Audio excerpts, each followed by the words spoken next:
கிறிஸ்துவுக்குள் அருமையானவர்களே, லூக்கா எழுதின சுவிசேஷம் 12ஆம் அதிகாரம் 51வது வசனத்திலே நாம் பார்க்கிறோம். நான் பூமியிலே சமாதானத்தை உண்டாக்க வந்தேன் என்று நினைக்கிறீர்களோ? சமாதானத்தை அல்ல, பிரிவினையே உண்டாக்க வந்தேன் என்று உங்களுக்கு சொல்லுகிறேன். நான் பூமியிலே பிரிவினையை உண்டாக்க வந்தேன் என்று உங்களுக்கு சொல்கிறேன் என்று கர்த்தர் இங்கே ஒரு வார்த்தையை குறித்து சொல்கிறதை நாம் பார்க்கிறோம்.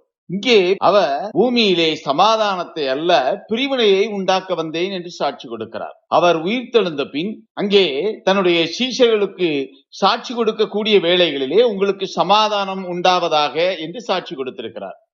ஆனால் இங்கே சொல்லப்பட்டிருக்கிற இந்த வேளையிலே நான் இந்த பூமியிலே பிரிவினையை உண்டாக்க வந்தேன் என்று சாட்சி கொடுக்கிறார். இந்த பூமியிலே அவர் பிரிவினையை உண்டாக்குவதற்காக வந்தார். இந்த சாட்சியை அவர் உங்களுக்கு என்று சொல்லப்பட்டிருக்கிற அந்த சீஷர்களிடத்திலே கூறுகிறார். அவர் தன்னுடைய சீஷர்களிடத்திலே அவர்களை பார்த்து நான் பூமியிலே பிரிவினையை உண்டாக்க வந்தேன் என்று சாட்சி கொடுக்கிறார். இந்த சீஷர்கள் அவருடைய ஊழியக்காரர்களாக சாட்சியிடப்படுகிறார்கள். அவருடைய ஊழியக்காரர்கள் மத்தியிலே அவர் இங்கே கொடுத்த சாட்சி, நான் இந்த பூமியிலே பிரிவினையை உண்டாக்க வந்தேன். இந்த பிரிவினையை குறித்து அவர் கொடுக்கக்கூடிய சாட்சி எப்படிப்பட்ட சாட்சியாக இருக்கிறது? வானத்தையும் பூமியையும் உண்டாக்கின தேவன் முதலாவது நாள் வெளிச்சத்தையும் இருளையும் பிரித்தார். வெளிச்சமும் இருளும் அங்கே வேறு வேறாக பிரிக்கப்படுகிறது. இது முதலாவது நாளிலே அவர் செய்த கிரியைக்குரிய காரியம். முதலாவது நாளிலே அவர் செய்த கிரியை வெளிச்சத்தையும் இருளையும் வேறு பிரிக்கிறார். இரண்டாவது நாள் அவர் ஆகாய விரிவிற்கு கீழே இருக்கிற ஜலத்திற்கும் ஆகாய விரிவிற்கு மேலே இருக்கிற ஜலத்திற்கும் பிரிவினை உண்டாக்குகிறார். ஒரு பிரிவை உண்டு பண்ணுகிறார். இங்கே இரண்டாவது நாளும் பிரிவினை கொடுக்கக்கூடிய ஒரு நாளாக சாட்சியிடப்பட்டிருக்கிறது. மூன்றாவது நாள் அவர் வெட்டாந்தரையையும் ஜலத்தையும் பிரிக்கிறார். இந்த வெட்டாந்தரையும் ஜலமும் பிரிக்கப்படக்கூடிய இந்த கிரியைகளும் இங்கே பிரிவினையை உண்டாக்கக்கூடிய பிரிக்கக்கூடிய ஒரு காரியமாகவே காணப்படுகிறது. நான்காவது நாளும் அவர் பகலையும் இரவையும் வேறு பிரிக்கிறார். இங்கே பகலும் இரவும் வேறு பிரிக்கப்படுகிறது. ஐந்தாவது நாள் அவர் உருவாக்கினவைகள் இந்த பூமியிலே நிரம்பும்படியாகவும் பெருகும்படியாகவும் அவைகளை ஆசீர்வதித்தார் என்று சாட்சியிடப்பட்டிருக்கிறது. இந்த ஐந்தாவது நாளிலே அவர் எந்த பிரிவினை கூறிய காரியத்தையும் செய்யவில்லை. அவருடைய கிரியைகள் பிரிவினையை உண்டாக்கக்கூடிய காரியமாக இந்த ஐந்தாம் நாளுடைய சிருஷ்டிப்பின் காரியத்திலே காணப்படவில்லை. மாறாக அவர் சிருஷ்டித்த யாவற்றையும் அவர் ஆசீர்வதிக்கக்கூடிய ஒரு நிலை. கிறிஸ்துவுக்குள்ள அருமையானவர்களே, ஆறாவது நாள் தேவன் மனுஷனை உருவாக்கினார். ஆறாம் நாள் தம்முடைய சாயலிலே மனுஷனை உருவாக்கினார். அப்படி தம்முடைய சாயலிலே உருவாக்கின அந்த மனுஷனை அவர் ஆசீர்வதித்தார். இது ஆசீர்வாதத்தின் நாளாக எண்ணப்படுகிறது. ஐந்தாம் நாளும் ஆறாவது நாளும் ஆசீர்வதித்த நாளாக காணப்படுகிறது. இந்த ஆறாவது நாளிலும் பிரிவினை ஏதும் உருவாக்கப்படவில்லை. இந்த ஆறாம் நாளிலும் கர்த்தர் எந்த காரியத்தையும் பிரிவினைக்குரிய கிரியைக்குள்ளாக உட்படுத்தவில்லை. ஐந்தாம் நாளும் ஆறாவது நாளும் ஆசீர்வாதத்துக்குரிய நாளாகவும் அங்கே எந்த விதமான பிரிவினையும் இல்லாது இருக்கக்கூடிய ஒரு நாளாகவும் சாட்சியிடப்பட்டிருக்கிறது. பின்னர் ஏழாம் நாள் அவர் ஓய்ந்திருந்த நாள். ஏழாம் நாள் அவர் பரிசுத்தப்படுத்திய நாள். கர்த்தர் ஏழாம் நாளை ஆசீர்வதித்தார் என்று வேதம் சாட்சியிடுகிறது. இந்த ஏழாம் நாளிலும் அவர் எந்த பிரிவினையையும் செய்யவில்லை. எந்த பிரிவினைக்குரிய கிரியைகளும் அங்கே சாட்சியிடப்படவில்லை.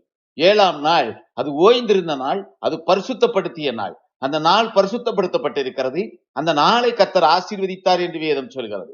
இப்படியாக கர்த்தர் தம்முடைய சிருஷ்டிப்பின் நாட்களிலே தாம் ஓய்ந்திருந்த நாள் வரையிலுமான இந்த 7 நாட்களிலும் அவர் 4 நாட்களில் பிரிவினைக்குரிய கிரியைகளை செய்கிறதாகவே வேதம் சாட்சியிடுகிறது.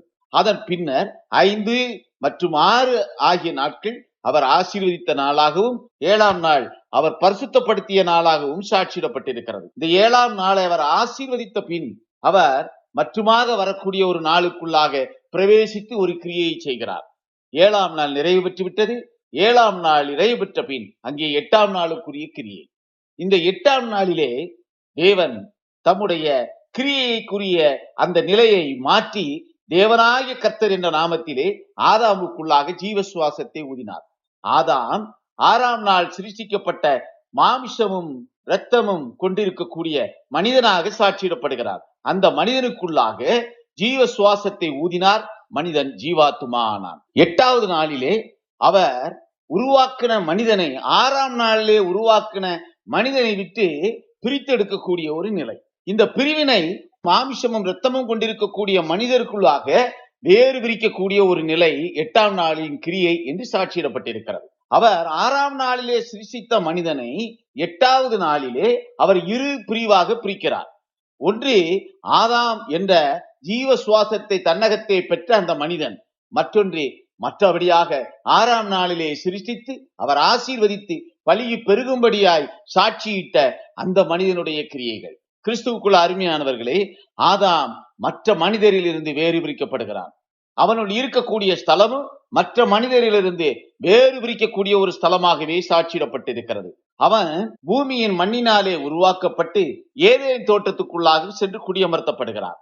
இங்கே பூமியின் மண்ணினால் உருவாக்கப்பட்டவன் இங்கே பூமியிலிருந்து பிரிக்கப்பட்டவனாய் வேறுபடுத்தப்பட்ட நிலையிலே அவன் ஏதேன் என்ற தோற்றத்துக்குள்ளாக குடியமர்த்தப்படுகிறார். பிரிக்கப்பட்ட அந்த மனிதனுக்கு பிரமாணத்தை கர்த்தர் சாட்சியிடுகிறார். அந்த பிரமாணம் நன்மை தீமை அறியத்தக்க விருட்சத்தின் கனியை நீ புசிக்காதே என்று கொடுக்கக்கூடிய பிரமாணமாகவே காணப்பட்டது. கர்த்தர் அதற்கு முன்னாக 6ஆம் நாள் சிருஷ்டித்து 7ஆம் நாளிலே ஆசீர்வாதத்தை கண்டு 7ஆம் நாளிலே பலுகி பெருகி 7ஆம் நாளிலே அவர் பரிசுத்தப்படுத்தின அந்த நாளுக்குள்ளாக தன்னுடைய வளர்ச்சியிலே அது முழுமை வரக்கூடிய ஒரு வேளை. அப்படியாக இருக்கக்கூடிய வேளையிலே கர்த்தர் 8ஆம் நாளிலே ஆதாம் என்ற மனிதனை வேறு பிரிக்கிறார். இங்கே பிரிவினை ஆரம்பமாயிற்று. மற்ற ஜனங்களிலிருந்து வேறு பிரிக்கப்பட்டவனாக ஆதாம் காணப்படுகிறான். அப்படி வேறு பிரிக்கப்பட்டவனாக காணப்பட்ட ஆதாமுக்குள்ளாக ஒரு பிரமாணம் சாட்சியிடப்படுகிறது. ஏனென்றால் வேறு பிரிக்கப்பட்ட ஜனத்துக்குள்ளாகவே பிரமாணம் சாட்சியிடப்படுகிறது. அதற்கு முன்னர் அவர் உருவாக்கின மனிதனுக்குள்ளாக அவர் ஆசீர்வாதத்தை கட்டளையிட்டார். பலியை பெருகும்படியான ஒரு ஆசீர்வாதம் அங்கே கட்டளையிடப்பட்டது. ஆனால் அவர்களுக்குள்ளாக பிரமாணம் கட்டளையிடப்படவில்லை. அந்த பிரமாணமானது அங்கே அவர் உருவாக்கின சகலத்தையும் ஆண்டு கொண்டு அவர்களுடைய நிலை ஒரு ஆசீர்வாதத்துக்குள்ளாக உயர வேண்டும் என்பதாகவே சாட்சியிடப்படுகிறது. இப்படியாக பூமியின் மண்ணினாலே உருவாக்கப்பட்ட மற்ற மனிதர்களில் இருந்து வேறு பிரிக்கப்பட்டவனாய் ஆதாம் தனக்குள்ளாக ஜீவ சுவாசத்தை பெற்று ஆத்மா கொண்டவனாக மாறுகிறான். அப்படி ஆத்மா கொண்டவனாக மாறி இருக்கிற அந்த மனுஷனோடு இணைக்கப்படுவதற்காக ஏதேன் தோட்டத்திலே ஒரு ஸ்திரீ உருவாக்கப்படுகிறாள். அந்த ஸ்திரீ ஏவாள் என்று சாட்சியிடப்படுகிறாள். இந்த ஏவாள் ஜீவனுள்ளவருக்கெல்லாம் தாயாக சாட்சியிடப்படுகிறாள். பிரிக்கப்பட்ட ஜனத்திற்குள்ளாக தனக்குள்ளாக ஜீவனை கொண்டிருக்கிறவனோடு இணைக்கப்பட்டவளாக அங்கே ஏவாள் இணைக்கப்படுகிறாள். இந்த ஏவாள் மற்ற ஜனங்களிலிருந்து மாறுபட்ட தன்மையை கொண்டவளாக சாட்சியிடப்படுகிறாள். ஏனென்றால் அவள் சிருஷ்டிக்கப்பட்டது ஆதாமின் சரீரத்திலிருந்து. அது நேரடியாக மாமிசத்திலே இருக்கக்கூடிய மற்ற ஜனங்களைப் போல மண்ணினால் உருவாக்கப்படவில்லை. அவள் உருவாக்கப்பட்டது ஆதாமுடைய சரீரத்தில் இருந்து உருவாக்கப்பட்ட ஒரு சரீரமாகவே சாட்சியிடப்பட்டிருக்கிறது. இங்கே ஏவாளும் மற்ற ஜனங்களில் இருந்து வேறு பிரிக்கப்பட்ட நிலைக்குள்ளாக வருகிறாள். ஆதாமும் வேறு பிரிக்கப்பட்டான், ஏவாளும் வேறு பிரிக்கப்பட்டிருக்கிறார். இவர்கள் தாங்கள் பிரிக்கப்பட்டதை அறியாதிருந்தபடியினால் அங்கே பிரமாணம் மீறப்பட்டது. ஆதாம் தான் மற்ற ஜனத்திலிருந்து பிரிக்கப்பட்டதை அறியாதிருக்கக்கூடிய நிலை.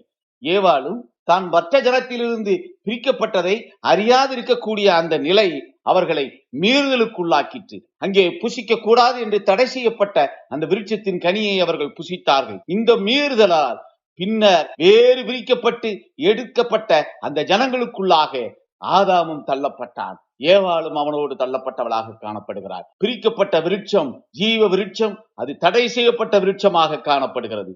பிரிக்கப்பட்டவனுக்கு அந்த விருட்சம் தடைப்படுத்தப்பட்டதாக காணப்படுகிறது. இங்கே ஜீவ விருட்சத்துக்கு போகும் வழி தடை செய்யப்பட்டதாக வேதம் சாட்சி கொடுக்கிறது.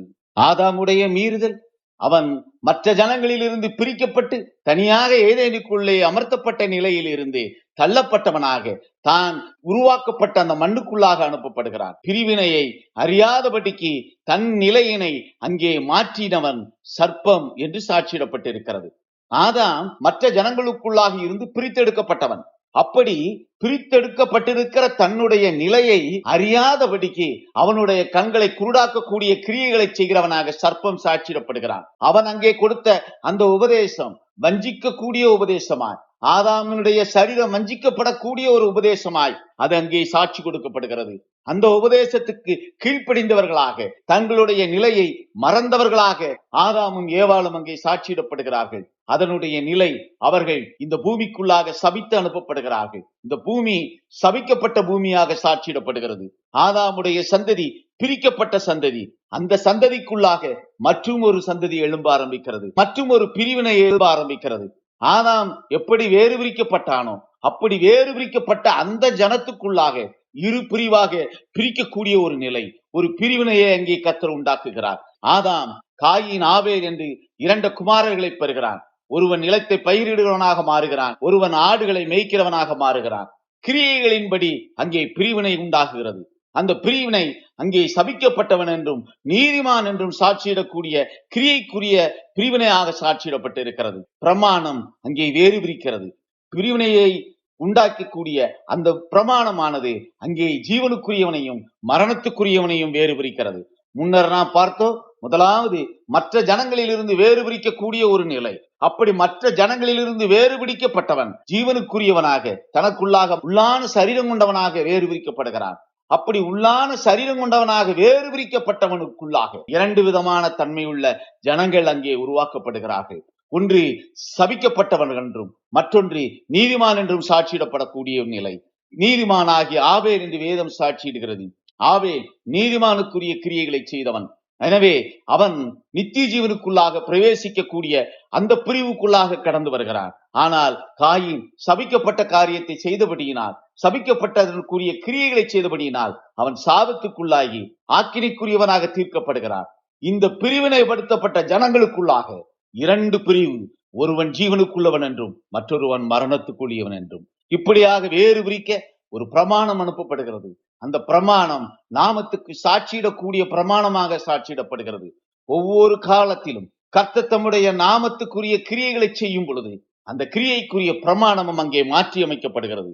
சேத்தினுடைய நாட்களிலே முதலாக கர்த்தருடைய நாமத்தை தொழுது கொள்ள ஆரம்பித்தார்கள்.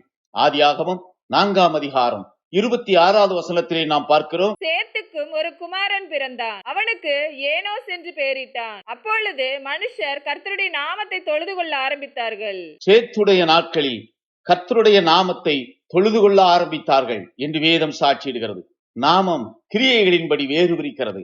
நாமம் பிரமாணமாக சாட்சியிடப்படுகிறது. ஏனோக்கு தேவனோடு சஞ்சரித்தவனாக காணப்பட்டான். அவன் தேவனோடு சஞ்சரிக்கக்கூடிய அந்த நிலை அவனை ஜீவனுக்குரியவனாக வேறு பிரிக்கிறது. அங்கே கொடுக்கப்பட்டிருக்கிற பிரமாணமாக சாட்சியிடப்பட்டிருக்கிறது.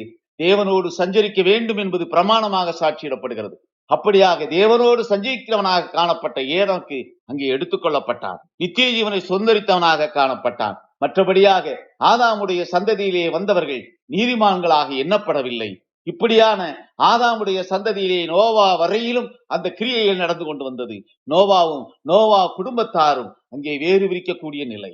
ஆதாமுடைய சந்ததியிலிருந்து நோவா குடும்பத்தாரும் வேறு பிரிக்கப்படுகிறார்கள். அவர்கள் தங்களுக்குள்ளாக ஆவியின் சரீரத்தை பெற்றுக்கொள்ளத்தக்க விதமாக அங்கே வேறு பிரிக்கிறார்கள். மற்ற ஜனங்கள் ஜென்ம சுபாவம் உள்ளவர்களாக மற்றவர்களோடு கலக்கக்கூடிய நிலைக்குள்ளாக தள்ளப்படுகிறார்கள். அங்கே ஆதாமுடைய வித்து கலப்பு வித்தாக மற்ற ஜனங்களுக்குள்ளாக கடந்து விட்டது. ஆனால் நோவா அதிலிருந்து பிரித்தெடுக்கப்படுகிறார். நோவா ஆதாமுடைய சந்ததியிலிருந்து வேறு பிரிக்கப்படுகிறார். நோவாவுடைய குடும்பம் வேறு பிரிக்கப்படுகிறது. நோவாவுடைய குடும்பம் தனக்குள்ளாக ஆவியின் சரீரம் பெற்றுக்கொள்ளக்கூடிய அந்த கிருபையை பெற்ற ஜனமாக மாற்றி அமைக்கப்படுகிறது. அது மற்ற எல்லா ஜனங்களிலும் இருந்து, பூமியிலே இருக்கக்கூடிய மற்ற எல்லா ஜனங்களிலும் இருந்து வேறு பிரிக்கப்பட்ட ஒரு ஜனமாக காணப்படுகிறது. ஏனென்றால் அவர்களுக்குள்ளாக ஜீவனுக்குரிய சரீரம் காணப்பட்டது. மாம்ச சரீரத்துக்குள்ளாக காணப்படுகிற ஜீவனுடைய சரீரம் கொண்ட முதல் மனிதனாக ஆதாம் சாட்சியிடப்படுகிறான். அவன் எப்படி பிரித்தெடுக்கப்பட்டானோ அதே போல நோவாவும் பிரித்தெடுக்கப்படுகிறான். நோவாவினுடைய சந்ததிக்குள்ளாக பிரிவினை வருகிறது. நோவாவுடைய சந்ததிக்குள்ளாக சேம், காம், யாபேத் என்று 3 பிரிவுள்ள ஜனமாக அங்கே பிரிக்கப்படுகிறார்கள். கானான் சபிக்கப்பட்டவன் என்றும் சேம் தேவனுடைய ஜனம் என்றும் சாட்சியிடப்படுகிறார்கள். யாபேத் என்பவன் சேமுடைய கூடாரங்களிலே தங்கக்கூடிய கிருபையை பெற்றவனாக காணப்படுகிறான். ஏனென்றால் சேம் தேவனாய கர்த்தருடைய ஆளுமைக்குள்ளாக கர்த்தத்துவத்துக்குள்ளாக தனக்குள்ளாக ஜீவனை பெற்றவனாக காணப்படுகிறான். உலகத்திலிருந்து பிரிக்கப்பட்டவர்கள் மத்தியில் ஒரே பாஷை நோவாவுடைய குமாரருடைய காலம் வரையிலும் காணப்பட்டது. அங்கே பிரித்தெடுக்கப்பட்டவர்களுக்குள்ளாக ஒரே பாஷை காணப்பட்டது. ஆதாமுடைய சந்ததிக்குள்ளாக ஒரே பாஷை காணப்பட்டது. அந்த பாஷை அங்கே பிரிக்கப்படக்கூடிய ஒரு நிலை. அது நோவாவினுடைய குமாரனுடைய காலங்களுக்கு பின்னாக ஒரு பெரிய பிரிவினை பாஷைக்குள்ளாக வருகிறது. அதற்கு முன்னர் வரையிலும் ஆதாமுடைய சந்ததி 10 தலைமுறையாக அங்கே ஆதாமுடைய குமாரர்களாக 11 தலைமுறை வட்டிலும் அவர்கள் தங்களுடைய பாசையிலே ஒரே பாசை கொண்டவர்களாக காணப்பட்டார்கள். ஆனால் அதன் பின்னர் நோவாவுடைய சந்ததிக்குள்ளாக பாசை பிரிக்கப்படுகிறது. நோவாவினுடைய சந்ததியிலிருந்து ஆபிரகாம் வேறு பிரிக்கப்படுகிறார். எப்படி ஆதாமுடைய சந்ததியிலிருந்து நோவா வேறு பிரிக்கப்பட்டானோ அதே போல நோவாவுடைய சந்ததியிலிருந்து ஆபிரகாம் வேறு பிரிக்கப்படுகிறார். ஆபிரகாம் வேறு பிரிக்கப்பட்டு எப்படி ஆதாமுக்குள்ளாக ஜீவ சுவாசம் பெற்று மற்ற ஜனங்களிலிருந்து வேறு பிரிக்கப்பட்ட நிலைக்குள்ளாக வந்தானோ அதே நிலை ஆபிரகாமும் வேறு பிரிக்கப்படுகிறார். ஆபிரகாம் வேறு பிரிக்கப்பட்ட நிலையிலே ஆபிரகாமுக்கு உள்ளாக ஜீவனுக்குரியவர்கள் என்றும் மரணத்துக்குரியவர்கள் என்றும் இரு பிரிவு எழும்புகிறது. இஸ்மாவேல் அவன் மரணத்துக்குரியவன் என்றும் ஈசாக்கு அது ஜீவனுக்குரியவன் என்றும் வேறு பிரிக்கப்படுகிறார்கள். நோவாவுக்கு பின் எப்படி ஆபிரகாமுக்கு அந்த கிருபை வந்து சேர்ந்ததோ, ஆவியின் சரீரம் பெறக்கூடிய கிருபை வந்து சேர்ந்ததோ, அதுபோல ஈசாக்குக்கு அந்த கிருபை கொடுக்கப்படுகிறது. இஸ்மாவேலுடைய சந்ததியிலே இஸ்மாவேலோடு அந்த கிரியை நின்று விடுகிறது. ஆனால் ஈசாக்கிற்கோ அது தொடர்ந்து ஈசாக்கினுடைய சந்ததியிலே வரக்கூடிய ஏசாவுக்கும் யாக்கோவுக்குமாக பிரித்து கொடுக்கப்படுகிறது. எப்படி இஸ்மாவேலோடு அந்த கிருபை நின்று போனதோ அதே போல ஏசாவோடு அந்த கிருபை நின்று போய்விட்டது. இங்கே இஸ்ரவேலருக்குள்ளாக அந்த ஆவிக்குரிய சரீரத்தை கொண்டிருக்கக்கூடிய கிருபை சாட்சியிடப்படுகிறது. இஸ்ரவேலர்கள் மற்ற எல்லா ஜனங்களிலிருந்து வேறு பிரிக்கப்படுகிறார்கள். பூமியிலே இருக்கக்கூடிய எல்லா ஜனங்களிலிருந்து வேறு பிரிக்கப்பட்டவர்களாக இஸ்ரவேலர்கள் காணப்படுகிறார்கள். அப்படி காணப்படுகிற அந்த இஸ்ரவேலர்களுக்குள்ளாக ஜீவனுக்குரியவர்கள் என்றும் மரணத்துக்குரியவர்கள் என்றும் வேறு பிரிக்கவே பிரமாணம் சாட்சியிடப்பட்டது. அந்த பிரமாணத்துக்கு யெகோவா என்ற நாமம் சாட்சியிடப்பட்டது. யெகோவா என்ற நாமம் இஸ்ரவேலருக்குள்ளாக பிரமாணத்தை சாட்சியிட்ட நாமம், பிரமாணத்துக்குரிய நாமம். அதன் பின்னர் இயேசு கிறிஸ்து மாம்ச சரீரத்திலே வெளிப்பட்ட போது அவர் கொடுக்கக்கூடிய சாட்சியாக நாம் வேதத்திலே வாசித்தோம், நான் பூமியிலே பிரிவினையை உண்டாக்க வந்தேன் என்று. அந்த பிரிவினை இந்த பூமியிலே கொடுக்கக்கூடிய பிரிவினையாக சாட்சியிடப்பட்டிருக்கிறது. அந்த பிரிவினைக்குள்ளாக எப்படி ஆதாம் வேறு பிரிக்கப்பட்டு ஆபிரகாம் வேறு பிரிக்கப்பட்டு இஸ்ரவேலர்கள் வேறு பிரிக்கப்பட்ட ஒரு நிலை காணப்பட்டதோ அதே நிலை பூமியிலே இருக்கக்கூடிய மற்ற ஜனங்களில் இருந்து அவர் வேறு பிரிக்கக்கூடிய ஒரு கிரியை சாட்சியிடப்பட்டிருக்கிறது. அந்த கிரியையை செய்வதற்காகவே அவர் பூமிக்கு தான் வந்ததாக சாட்சி கொடுக்கிறார். கிறிஸ்துவுக்குள்ள அருமையானவர்களே, எப்படி பூமியிலே தேவனாகிய கர்த்தர் ஆதாமை பிரித்து எடுத்து அவனுக்குள்ளாக ஆவியின் சரீரத்தை கொடுத்தாரோ அதே போலத்த ஒரு நிலை பூமியிலே மாமிசத்துக்குள்ளாக இருந்த நாம் நமக்குள்ளாக ஆவியின் சரீரத்தை பெற்றுக் கொள்வதற்காக, நம்மை பிரித்து எடுப்பதற்காக அவர் மாமிசத்திலே வெளிப்பட்டார். அவருடைய மாமிச சரீரம் பிற்கப்பட்டு அவர் சிந்தின ரத்தம் நமக்கு கிருபையை கட்டளையிட்டு அந்த ரத்தத்தின் மூலமாக நாம் ஜீவனை பெற்று இருக்கிறோம். நாம் இந்த பிரிவினைக்குள்ளாக வேறு பிரிக்கப்படுகிறோம். பூமியிலே இருக்கக்கூடிய மற்ற எல்லா ஜனங்களையும் விட்டு கர்த்தர் நம்மை வேறுபடுத்தியிருக்கிறார். அந்த வேறு பிரிக்கக்கூடிய கிருபையானது அவருடைய நாமத்தின் மூலம் நமக்கு கட்டளையிடப்பட்டிருக்கிறது. அந்த நாமத்தை நாம் விசுவாசிக்கிறதின் மூலம் அந்த கிருபை நமக்கு கட்டளையிடப்பட்டிருக்கிறது. இந்த கிரியைகளை தான் செய்யவே இந்த பூமிக்கு வந்தேன். இந்த பூமி என்பது தன்னுடைய காரியங்களிலே அழிவுக்குரிய ஒரு கிரியையை செய்யக்கூடிய காரியமாகும். 6ஆம் நாள் சிருஷ்டிக்கப்பட்ட மனிதன் தனக்குள்ளாக எந்த ஜீவனுக்குரிய ஆத்மாவையும் பெற்றுக்கொள்ளவில்லை, எந்த ஜீவனுக்குரிய உள்ளான சரீரத்தையும் பெற்றுக்கொள்ளவில்லை. ஆதாம் அந்த கிரியைகளுக்கு உட்படுத்தப்பட்ட முதலாவது மனிதன். அவன் எப்படி வேறுபிரிக்கப்பட்டானோ அதே நிலையிலே பிந்தின ஆதாமுடைய நிலையிலே இருந்து நாம் அவருடைய பிள்ளைகளாக வேறுபிரிக்கப்பட்டிருக்கிறோம். இந்த பிந்திய ஆதாமுக்குள்ளாக அவருடைய நாமத்தின் மேல் விசுவாசம் வைத்தவர்களாக அவர்களுடைய பிள்ளைகளாக இருக்கக்கூடிய கிறிஸ்தவர்களாகிய நாம் இரு பிரிவு கொண்ட ஜனமாக வேறு பிரிக்கப்பட்டிருக்கிறோம். அந்த இரு பிரிவையும் பிரிக்கக்கூடிய பிரிவினையை கொண்டு வரக்கூடிய அந்த பிரமாணம் ஒவ்வொரு ஏற்பாட்டின் காலத்திலும் சாட்சியிடப்பட்டது போல புதிய ஏற்பாட்டின் காலத்திலும் அவர் சபை பிரமாணம் என்று சாட்சி கொடுக்கிறார். அந்த சபை பிரமாணமானது 7 நட்சத்திரங்களின் மூலமாக 7 சபை தூதர்களாய் வந்து இந்த பூமியிலே சாட்சி கொடுத்தார்கள். எப்படி ஆதாம் உலகத்திலிருந்து மற்ற ஜனங்களிலிருந்து வேறு பிரிக்கப்பட்டானோ அதே நிலைக்குள்ளாக பிந்திய ஆதாமுடைய சந்ததிகளாகிய நாம் பூமியில் இருக்கக்கூடிய மற்ற ஜனங்களுக்குள்ளாக இருந்து வேறு பிரிக்கப்படுகிறோம். நாம் பூமியில் இருந்து வேறு பிரிக்கப்பட்ட ஜனம். இதைத்தான் சாட்சி கொடுக்கப்பட்டிருக்கிறது, நீங்கள் இம்மைக்குரியவர்கள் அல்ல என்று.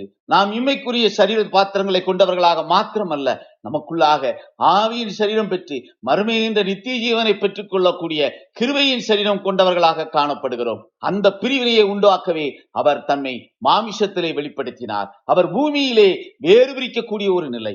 எப்படி பூமியிலே ஆதாம் வேறு பிரிக்கப்பட்டானோ அதே போல பிந்தின ஆதாமுடைய பிள்ளைகளாகிய நாமும் இந்த பூமியில் இருந்து வேறு பிரிக்கப்பட்டிருக்கிறோம்.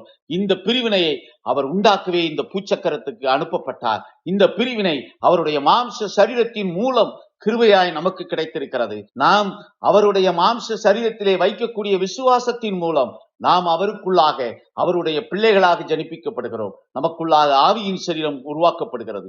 அந்த ஆவியின் சரீரம் நித்திய ஜீவனை பெற வேண்டும் என்றால் கொடுக்கப்பட்டிருக்கிற பிரமாணத்தை அது பின்பற்றுகிறதாக காணப்பட வேண்டும்.